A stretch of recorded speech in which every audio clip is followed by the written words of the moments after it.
Istilah itu Calvin tahun 2003. Yo, manusia adalah makhluk teknologi. Jadi untuk kita mendefinisikan manusia lebih akurat, jangan lupa aspek teknologi. Karena dalam sejarahnya manusia itu pasti berteknologi. Itu namanya Homo technicus. Tidak pernah ada sejarah manusia yang tanpa teknologi. Dari yang paling sederhana, misalnya tombak dari batu, misalnya itu kan juga teknologi. Pisau dari batu, manusia purba itu namanya teknologi. Maka didefinisikan manusia itu Homo technicus.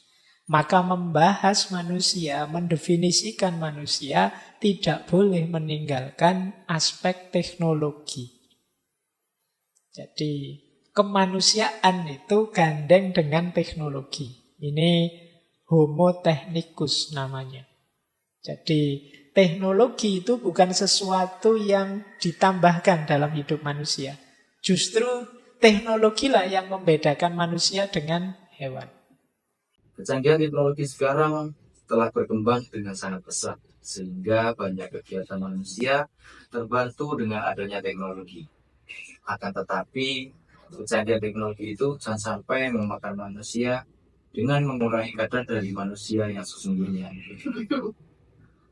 Kembali lagi di channel Risal Hidup, kali ini akan melanjutkan video ngaji filsafat bersama Dr. Farudin Faiz dengan tema Kecerdasan Artifisial edisi Ragam Kecerdasan. Dan sebelum memulai, mari kita membaca basmalah. Simak sampai selesai agar bermanfaat untuk hidup.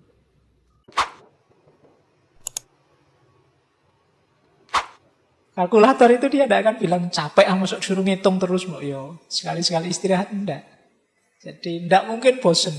Bolak-balik ini lagi, enggak, dia tidak bosen. Tidak mungkin enggan, nolak. Jadi HP kita itu kita suruh ngaji terus dia akan ngaji. Tidak mungkin ngaji terus sekali-sekali musik apa kan dia tidak begitu. Kecuali nanti kalau sampai di titik yang self aware tadi mungkin bisa bantah dia. Jadi mungkin dia marah itu. Wong biasanya ngaji kok sekarang buka-buka gini. Misalnya dia mungkin bisa bantah begitu. Tapi sampai titik ini kan sekarang dia bisa kita suruh apa saja. Kita suruh baca Quran, kita masuki kitab hadis, kitab hikam, kita bisa masuk semua. Kadang-kadang HP kita sholawatan, terus kita sekarang jarang sholawatan. HP nih yang lagu nih sholawatan. Naik mobil sholawatan, pakai headset sholawatan. Tapi yo HP-nya, orangnya tidak pernah. Jadi nanti HP kita masuk surga duluan. Kita nanti belakangan, kita hisapnya lama nih kalau HP kita masuk duluan. Ini yang pro.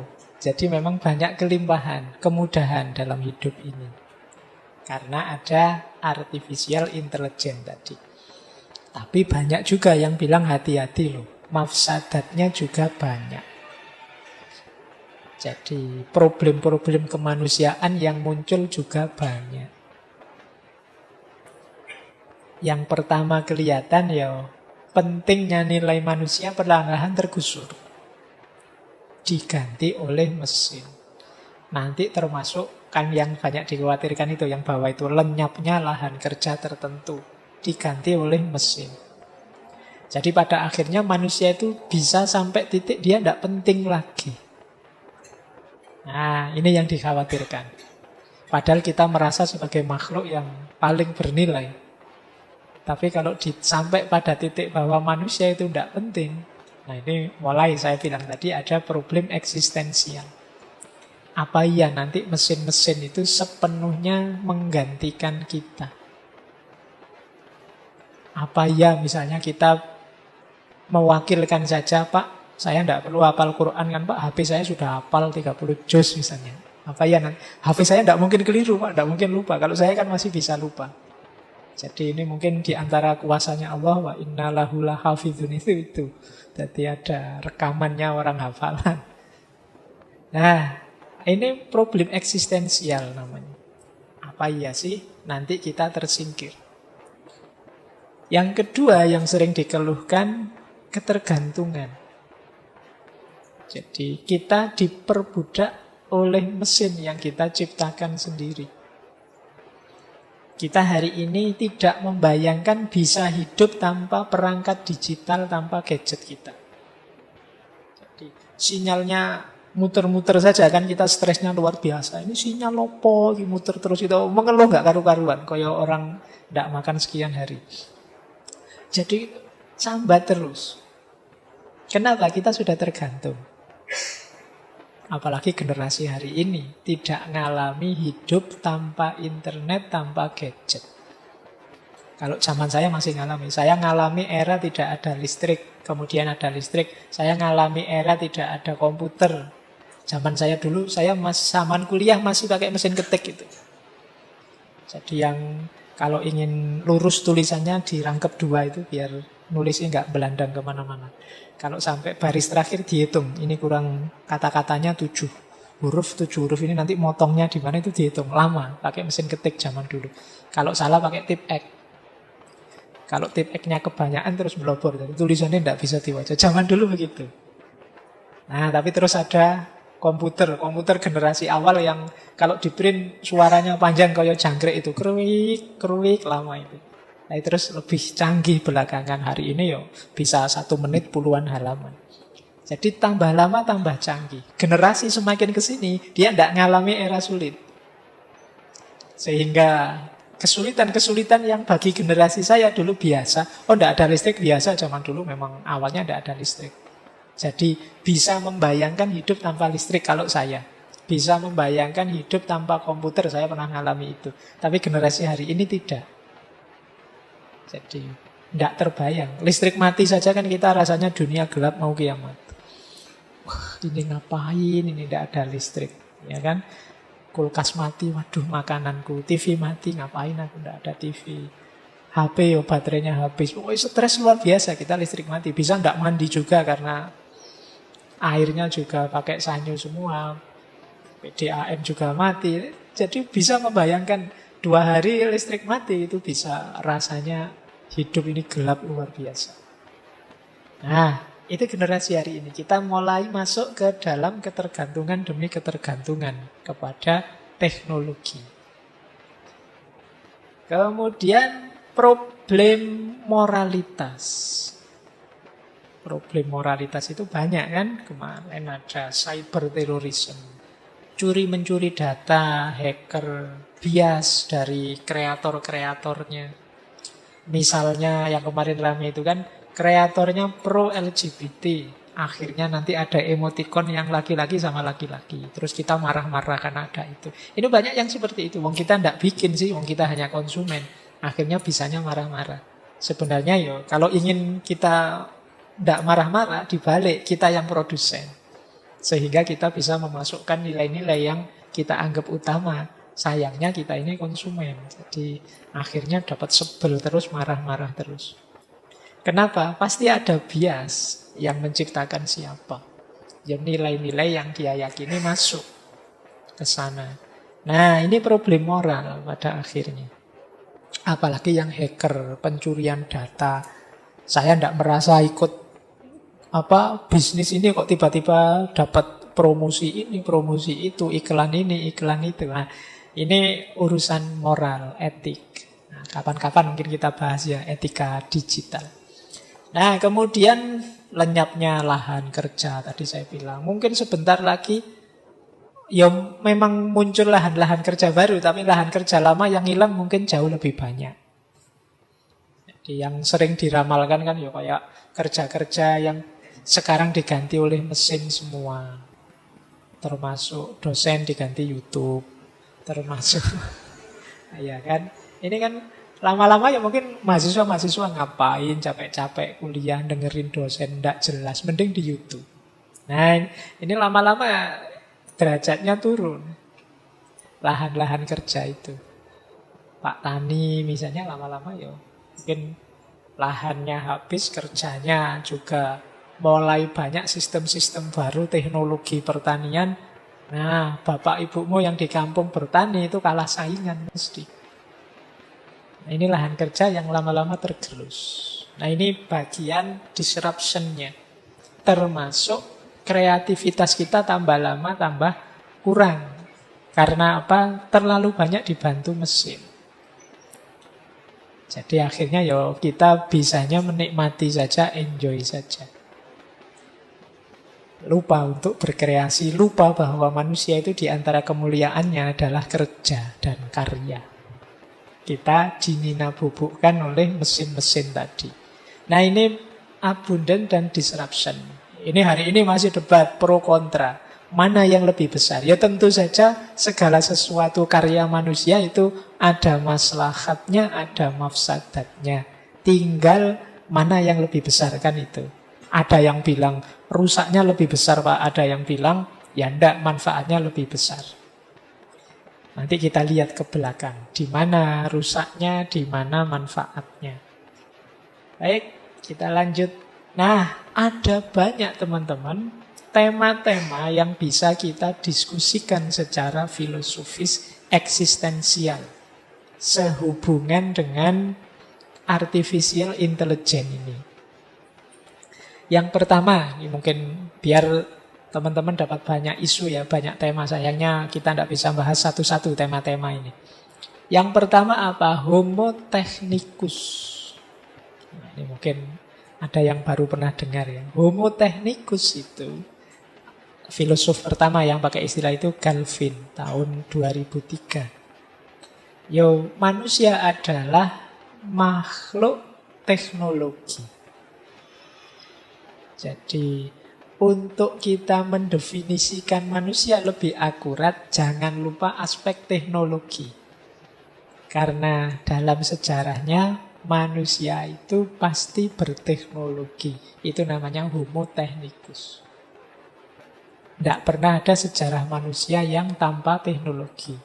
Dari yang paling sederhana, misalnya tombak dari batu, misalnya itu kan juga teknologi. Pisau dari batu, manusia purba itu namanya teknologi. Maka didefinisikan manusia itu Homo technicus. Maka membahas manusia, mendefinisikan manusia tidak boleh meninggalkan aspek teknologi. Jadi kemanusiaan itu gandeng dengan teknologi. Ini Homo technicus namanya. Jadi teknologi itu bukan sesuatu yang ditambahkan dalam hidup manusia. Justru teknologilah yang membedakan manusia dengan hewan. Bukan sekedar kecerdasan, berpikir cerdas. Kalau sekedar kecerdasan, beberapa hewan mungkin punya insting dalam tanda petik cerdas tertentu. Bisa niru manusia tertentu. Kalau sekedar hitung-hitungan sederhana kecerdasan itu kadang-kadang kalau kita nonton pertunjukan hewan-hewan itu kan seolah-olah lumba-lumba, monyet dan lain-lain itu kan bisa punya kecerdasan tertentu. Tapi justru yang membedakan manusia dengan makhluk yang lain, hewan-hewan itu tidak semata di kecerdasan, tapi di teknologi. Kalau sekedar ngitung, lumba-lumba mungkin bisa 2 tambah 2 dia ekornya mengepak 4 kali. Tapi bikin kalkulator itu hanya manusia yang bisa. Bikin sempoa untuk ngitung itu manusia yang bisa. Itu namanya Homo technicus. Jadi manusia berkembang mengiring teknologinya. Jadi teknologi ini untuk memahami manusia baik dari sisi individual maupun sosialnya. Oke, dan evolusi teknologi itu menandai evolusinya manusia. Itulah maka muncul istilah Homo technicus. Manusia itu makhluk teknik, makhluk teknologi. Berarti yang kemarin masuk di fakultas teknik itu fakultas yang sangat manusiawi. Tidak hanya filsafat, tidak hanya sosial, tidak hanya budaya. Kita kan nganggap yang humaniora itu kan yang itu-itu. Kalau pakai Homo technicus ini bahkan teknik pun sebenarnya bernuansa humaniora. Karena teknologi mengiringi perkembangan evolutif manusia. Dan kita membaca manusia itu tidak boleh melepaskan inovasi-inovasi teknologisnya.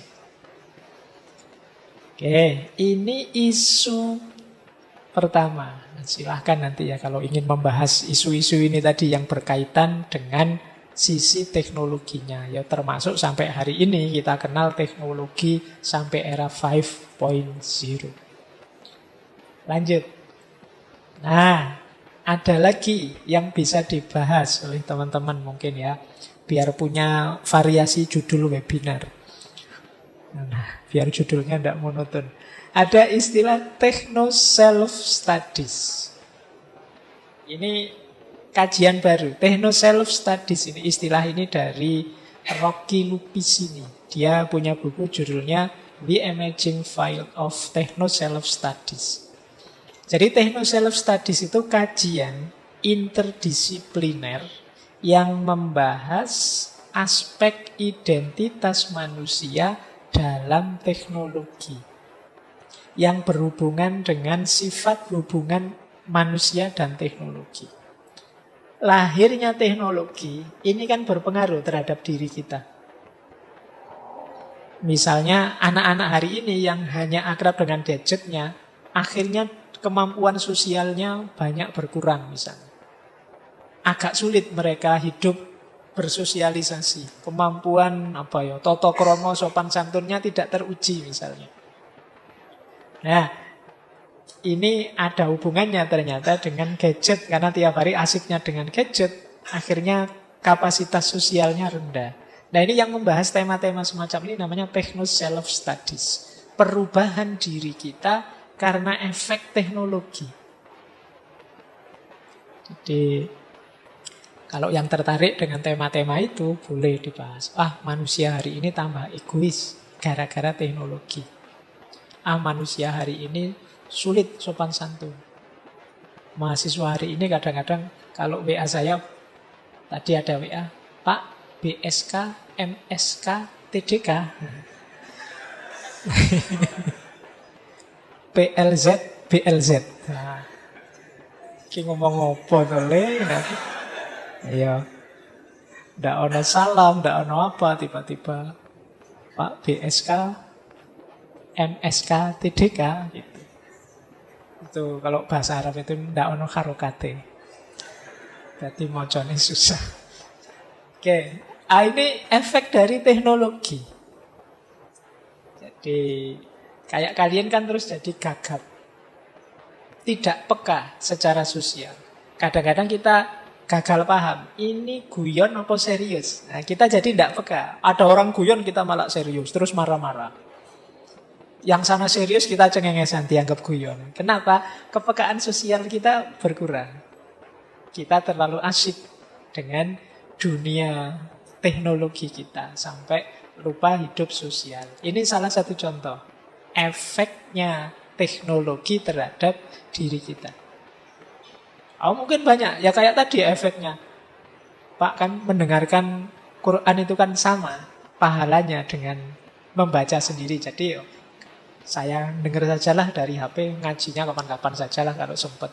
Ini efek teknologi. Kalau kemarin tidak ada HP, kamu kan ngaji sendiri, sekarang ada HP, Anda dengerin kan sama saja Pak. Nah, ini efek dari teknologi, techno self studies namanya. Boleh kalau kalian ingin mengembangkan tema ini tema-tema baru dalam kajian filsafat. Program baru apa, perilaku baru apa. Coba perhatikan ketika ada WA yang orang bisa chat langsung, dengan dulu masih SMS itu perilakunya mungkin agak beda. Dengan kemudian muncul TikTok itu perilakunya mungkin beda. Kalau seperti WA, seperti chat itu kan bermain kata. Kalau TikTok itu ya sudah beda lagi kan, mainnya tidak hanya kata. Dulu kemudian ada Instagram yang lebih banyak main dengan gambar dan lain sebagainya. Perilaku orang nanti bisa beda-beda. Baik. Ini namanya bidang techno self studies. Kajian hubungan antara teknologi dengan diri kita. Tak lanjutkan. Nah, ini yang paling terkenal. Tema hari ini. Posthumanisme. Jadi, berakhirnya era yang kita sebut era humanisme. Sekarang sudah melampaui manusia. Tema posthumanisme ini fenomena-fenomena akhir abad 20 yang mengkritisi pandangan tentang manusia yang lama, yang tidak melihat situasi-situasi baru. Jadi mempertanyakan sekarang apa pas definisi-definisi lama tentang manusia itu. Ada banyak sekarang variabel hidup kita yang berubah. Nah, ini namanya posthumanisme, kajian-kajian kritis tentang situasi kemanusiaan. Cirinya biasanya yang pertama kritik antroposentrisme. Antroposentrisme itu, antropos itu manusia, sentris itu pusat. Jadi kajian yang menganggap manusia itu pusat segalanya. Jadi kan orang modern itu punya pandangan antroposentris. Manusia itu pusatnya segalanya, pusatnya alam. Nah, posthumanisme menggugat itu. Apa iya? Manusia pusat segalanya. Apa iya manusia itu di atas alam semesta? Apa manusia punya hak untuk mengeksploitasi alam suka-suka dia? Atau memposisikan dirinya di atas alam? Nah, ini kajiannya namanya posthumanisme. Termasuk keterbatasan-keterbatasan manusia dan bagaimana mengatasinya. Antara lain lewat model-model artificial intelligence tadi. Ini banyak. Beberapa tokoh yang kita bahas di ngaji filsafat kemarin itu masuk tradisi posthumanisme. Misalnya ketika kita membahas teknologi, kita beberapa kali kan membahas filsafat teknologi, kemudian membahas filsafat lingkungan. Ini masuk dalam tradisi posthumanisme. Jadi ini menggugat manusia yang sewenang-wenang merasa dirinya paling penting di alam semesta ini. Sing dipikir kok menungsone terus kan, sederhananya begitu. Apa yang bukan manusia di muka bumi ini tidak ada nilainya atau dipastikan semua nilainya di bawah manusia. Nah, ini kajian-kajian posthumanisme. Nah, beberapa isu dalam posthumanisme itu isu artificial intelligence ini. Jadi termasuk transhumanisme, AI take over. AI take over itu ya artificial intelligence take over. Jadi ini manusia yang digusur oleh karyanya artificial intelligence. Bahkan ada istilah voluntary human extinction. Voluntary human extinction itu istilah lainnya post-human future. Jadi masa depan yang dirancang tanpa manusia. Jadi manusia lama-lama tidak penting, akhirnya tidak ada. Jadi masa depan kita kan kita ingin semua pekerjaan, semua kinerja, semua karya diwakilkan ke mesin. Sampai nyupir nanti mesin. Dokter operasi diwakili mesin. Kemudian guru dosen ngajar ya diwakili program mesin. Semuanya kita wakilkan ke mesin. Ini namanya voluntary human extinction. Kita sendiri yang merancang masa depan kita tanpa manusia. Mungkin besok pada saatnya kita saking putus asanya dengan manusia, kita milih presiden mesin. Mungkin lebih tegas. Kita masukkan program-program, kita masukkan sistem-sistem. Pokoknya kalau ini salah, kalau ini benar, kalau itu tidak boleh. Terus diinstal sepenuhnya. Nah, kita nanti presidennya robot misalnya. Kan tadi kalau mesin kan tidak mungkin curang, tidak mungkin berkhianat. Ya dia sesuai program. Nah, kalian demonya tidak usah capek-capek ke lapangan. Tinggal pegang HP, pegang laptop, dihack presidennya. Jadi kita masukin virus presidennya, negara ini terus kacau. Nanti perangnya begitu. Nah, ini namanya voluntary human extinction. Bisa saja yang semacam itu nanti terjadi. Jadi nanti DPR ganti mesin semua, pejabat-pejabatnya mesin semua, dan lain sebagainya. Wah, itu mengerikan ya. Post-human future. Tidak ada warung-warung yang ditungguin orangnya. Semua warung mekanis nanti yang mau beli apa. Sekarang kan masih ada tenaga manusia yang ikut peran. Mungkin pada saatnya tinggal nekan tombol. Kalian ke warung nekan tombol keluar sendiri. Kayak yang minuman otomatis itu. Nah, kajian-kajian semacam ini namanya posthumanisme. Siap-siaplah. Ya, karena ya selama ini kan kita masih sibuk Pak piye carane dadi wali, piye carane kan kita kemarin bahasnya itu semua. Kita mungkin kaget kalau tiba-tiba terminalnya nyampe sini, tiba-tiba era posthumanis. Nah, lanjut. Nah, ini yang dimaksud transhumanisme. Transhumanisme ini lebih definitif lagi. Jadi ini gerakan filosofis intelektual, teknologis, yang sasarannya adalah melampaui kelemahan-kelemahan manusia. Jadi ini bisa mendukung, bisa menguatkan, bisa memperluas dan lain sebagainya. Jadi misalnya hari ini banyak teknologi-teknologi yang jenisnya transhuman. Misalnya ada cangkok jantung, misalnya ada macam-macam. Nah di situ ada mungkin pada saatnya ada teknologi yang bisa memperpanjang umur, memperbaiki suasana hati dan lain sebagainya, mungkin bisa. Mungkin orang bisa bikin duplikasinya jantung, duplikasinya otak pada saatnya. Ini namanya transhuman. Dan ini sudah diramalkan oleh banyak filosof. Ya sementara ini kan mungkin sudah ada teknologi misalnya yang difabel kakinya ada kaki buatan. Jantung sudah bisa transplantasi, beberapa transplantasi. Mungkin pada saatnya tidak transplantasi, tapi dibikin tiruannya, mesinnya. Nah, itu namanya transhumanisme. Jadi keterbatasan-keterbatasan manusia sekarang diatasi oleh teknologi. Jangan-jangan nanti ada orang yang sudah meninggal, tapi biar kelihatan masih hidup, terus di model seperti apa, dimodifikasi seperti apa. Masih tetap bersama kita sih, tapi tidak ada kesadarannya, tapi masih kelihatan seperti hidup, misalnya begitu. Nah ini namanya transhuman. Ya kayak di film-film itulah, teman-teman kan sering lihat yang model transhuman ini. Nah ini juga masalah. Para filosof lama sudah meramalkan ini. Jadi misalnya Dante, Divina Commedia, Divine Comedy, itu dia punya istilah transhumanar. Transhumanar itu manusia yang melampaui sifat manusia, melampaui kodratnya manusia. Atau René Descartes, kalau teman-teman membaca Discourse on Method, itu dia bilang mungkin di masa depan ada obat yang bisa membuat orang tidak mati-mati. Pikirannya hidup terus. Mungkin pikirannya disambung ke komputer, meskipun dia mati masih bisa dimanfaatkan otaknya dan lain sebagainya. Ini namanya transhuman. Jadi pada saatnya bisa sampai ke sana teknologi kita. Kalau dulu kan orang mencari jimat apa, mencari air apa untuk bisa abadi, awet muda, mungkin pada saatnya teknologi bisa menemukan itu. Wong sekarang banyak kan teman-teman baca iklan-iklan itu anti-aging. Teknologi anti tua, ngeri itu. Sekarang sudah ada.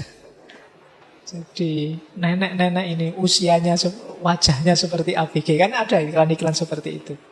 Mungkin insidental hari ini, tapi pada saatnya mungkin bisa dikontrol. Jadi nanti nenek-nenek masa depan itu ya masih kinyis-kinyis, masih kinclong-kinclong dengan teknologi. Jadi, nah ini era isu namanya transhuman. Apa masih kita sebut manusia yang semacam itu, ataukah definisi manusianya yang harus kita ubah? Seperti apa sih manusia itu? Nah ini juga menggelisahkan, salah satu tema-tema filosofis. Ada lagi Noeme. Noeme ini dari filosof, dokter, ahli biogerontologi. Gerontologi itu tentang penuaan. Namanya Marios Kyriasis. Beliau punya istilah Noeme. Noeme itu kombinasi antara otak yang alami dengan otak virtual. Itu namanya Noeme.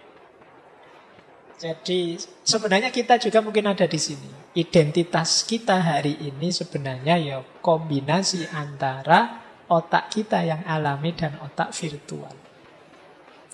Jadi kita ini dibentuk oleh link yang kita klik selama ini, yang paling kita sukai. Misalnya teman-teman Twitteran, yang di-follow itu tokoh-tokoh politik yang sering gegeran. Itu dia akan membentuk cara berpikir kita, cara berpikir yang polemik. Serba, wah ini mesti kekuasaan yang main ini. Wah, ini mesti politik ini, mesti bohong ini, mesti demi partai ini. Kenapa? Karena pikiran kita terbentuk begitu, yang kita baca, kita lihat setiap hari, akal virtual yang semacam itu. Jadi yang kita anggap penting kemudian membentuk diri kita, web-web, link-link, situs-situs yang kita baca tiap hari. Yang bacaannya yang politik-politik itu mesti tiap hari mengeluhnya Indonesia ini mau hancur, Indonesia ini rusak, Indonesia ini. Beda dengan yang tiap hari nonton sepak bola misalnya, bal-balan nonton itu isi pikirannya jauh berbeda. Jadi kita itu hari ini kombinasi antara otak kita yang alami dan akal virtual. Mana yang diklik? Ya kalau yang dibuka yang saru-saru, ya kemana-mana pikirannya, bayangannya ngunu terus. Wah, ini ada yang baru enggak? Mesti pikirannya ngunu terus. Ya, jadi akal virtual. Dan biasanya kemudian ekspresi kita di medsos ya pada akhirnya mungkin diikuti orang, diduplikasi orang. Tambah banyak yang menduplikasi hari ini ya tambah viral. Nah, itu situasi kita hari ini. Nah, ini tema juga filosofis. Identitas kita hari ini itu pasnya yang mana sih? Aku itu yang asli yang mana? Yang online apa yang offline? Kadang ada orang itu versi online dan offline-nya beda. Online-nya ganas luar biasa. Ngamuk-ngamuk, marah-marah, pokoknya semua harus dia tabrak, dia hancurkan. Begitu offline, kutuk. Apa ya bahasa Jawa ini kutuk itu ya? Jadi itu identitas kita hari ini. Mana yang asli? Yang ganas luar biasa atau yang tadi pemalu di ruang nyata? Kalian sendiri mungkin juga bingung milihnya. Mana yang lebih tulus ketika kamu marah-marah di medsos atau ketika kamu senyum di dunia nyata? Nah, itu tema ini juga menggelisahkan hari ini tentang identitas kita. Saya sih taunya orang ini marah-marah terus di medsos. Tapi apa iya memang dia pribadi pemarah? Wong orang bisa acting. Wong orang bisa pencitraan, bisa gaya. Yang tiap hari postingannya, wahai orang-orang beriman, kadang-kadang juga males sholat. Ya kan? Kita mengalami kebingungan sekarang identitas. Loh, setahu saya temanku itu orangnya kayak gitu. Ini postingannya kok bijaksana sekali. Nah, ini kan kita mulai dibingungkan oleh identitas-identitas. Nah, ini problem yang lahir dari teknologi informasi hari ini. Nah, ini masalah juga.